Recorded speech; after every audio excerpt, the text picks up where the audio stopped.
Hey guys, how you doing? Jim from Pure Javen. As you can see, I was just sitting here with our microscope. I'm talking into a mirror, so that explains this weird angle.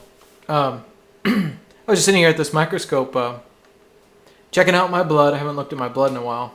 There's been some videos on the internet lately from a big conference that a lot of raw foodists attended, in which they show some snippets of some live blood experimentation where they show a person's blood, and the blood looks, they show a person's blood, and this person's, I wasn't there, but so the story goes, the person selected from an audience, somebody who is in pain and having some health issues, and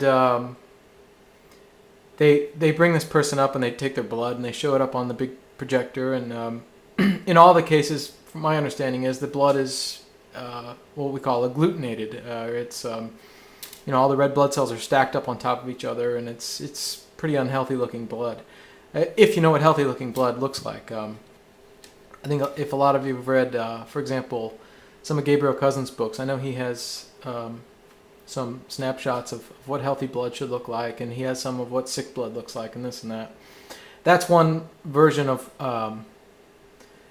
what it's not supposed to look like. Actually, it's if you saw Wendy's video, if you saw our video on live blood back when Wendy had Lyme, that would be an example of blood that you really don't want yours to look like. In any case, and then supposedly the story goes that the people go and they run through some procedure that grounds them, and I think what they mean is literally being grounded electrically to the earth for a period of time, and then they go back and take the blood again, and lo and behold, it's in perfect shape. And I'm not here to say that's not true. I have my suspicions about it, but I think I think there's a lot of good things to be said about being grounded and about these types of technologies that I don't think we fully understand and so forth. But doing this kind of having this equipment here, and having looked at a lot of people's blood, including my own, and studied it, it seems a little screwy, and I just wanted to put a video out there.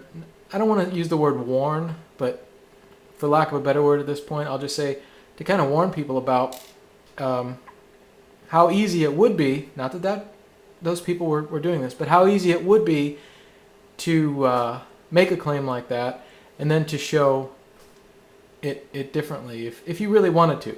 And again, I think that the people who were doing this had nothing better than good intentions with this. But the potential for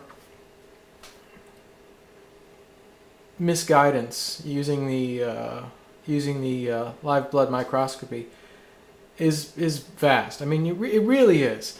And I wasn't even going to talk about this tonight. I was going to talk about something completely different, which that'll be the next day's video, I guess now. But it just reminded me, because I hadn't looked at my own blood in a while, and as I've talked about recently, I've made a few dietary changes. Nothing major. I mean, I added some beans and rice, basically. That's really all I've changed about my diet.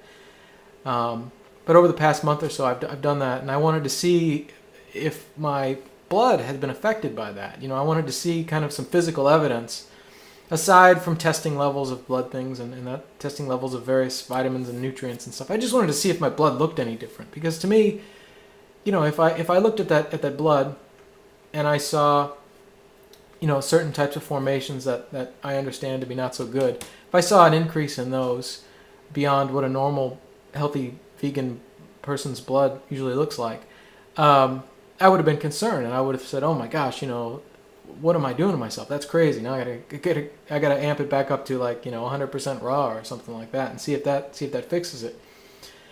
But the good news, by the way, is that no, my blood's fine. It still looks really good, actually. It looks very healthy, as a matter of fact. But what got me thinking about that whole topic was it had been a while since I'd drawn blood for myself. And when I say draw blood, I really mean you just take this little thing. Can you see that? And you just wind it up with this. If you're diabetic, you know exactly what this is. You just wind this little tab here, sticks out the front, you wind it up and you snap it on your finger. It's virtually painless. It really doesn't hurt at all. But it's just like somebody snaps you is what it feels like. It's mild pain. And then you wait a second and your blood comes out and you put it on a little slide. It looks like this. There's 2 slides actually. You put it on the top one and then you put that on the secondary slide, and you put it in the microscope. That's basically how we collect blood. There are specific ways that we do it to ensure that the sample's as good as we can get. But in any case, no, I checked mine and everything's a-okay. I was glad about it. But when I first did it, it had been a while since I'd done that to myself, and I actually failed to put. There's 2 slides and they kind of go together. They sit on top of each other. And you need a good contact between those 2. I'm not saying you squeeze it or anything, but it has to be laying down flat. And what I did is I just sort of laid it there, and I forgot to sometimes you have to tap it a little just to get a nice flat sample without screwing up the blood in there.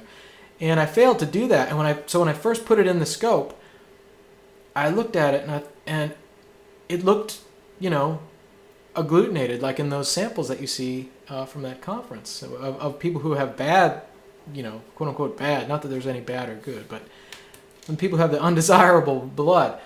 And when I first saw it, I thought, oh my God, I can't believe the dramatic difference that eating some beans has made. This is crazy. I mean, maybe I did something wrong. And then I remembered, oh duh, I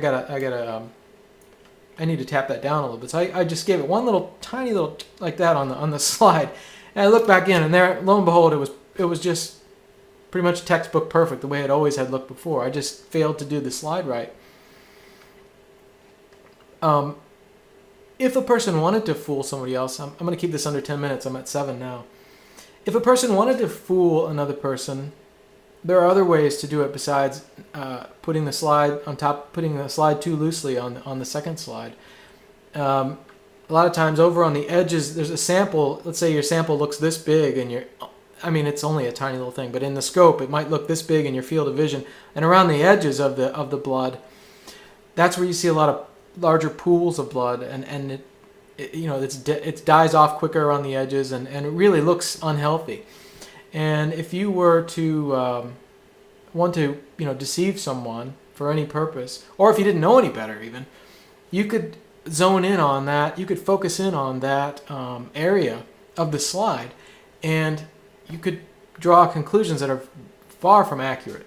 You could really scare yourself if you don't know what you're doing. I mean, there's lots of ways to scare yourself besides just looking at the wrong part of the sample. I mean, you can actually conclude that something that is actually on the slide came out of your body, and then that might freak you out. Here again, I'm not saying that the people who went through this grounding procedure did not see some kind of improvement in their blood. I think that I think there was some misinformation in there. I think that, for example, they were showing a slide of a white blood cell chasing down a parasite, quote unquote a parasite. I don't think that's what it was. But I do think that what was happening in that particular other instance that was shown is an example of electricity at work in your body, and some of those little bits are charged with electricity, positive or negative or whatever, and a lot of what we perceive as motion is actually electrical reactions between things of different polarity, and so the body is an electrical machine. It does have electrical charges. All these parts have various states of electrical states, whatever the word for that is, statuses, electrical, positive or negative charges. And so, if in theory I could understand how something like that could actually have an effect. I've never seen anything that dramatic. I'd like to see something like that. I'd like to actually do it myself. I would challenge anyone who wants to come see me and perform that experiment the same way right here with my own equipment. I would be the first to say, yes, it does work, or if it doesn't, no, it doesn't. But I just wanted to talk about that a little bit, and now I'm going to make the video that I meant to make for the following day. So that's just me pontificating. Take it for what it's worth. It's just my opinion. Take care, everybody. 9 minutes and 55 seconds. Not bad.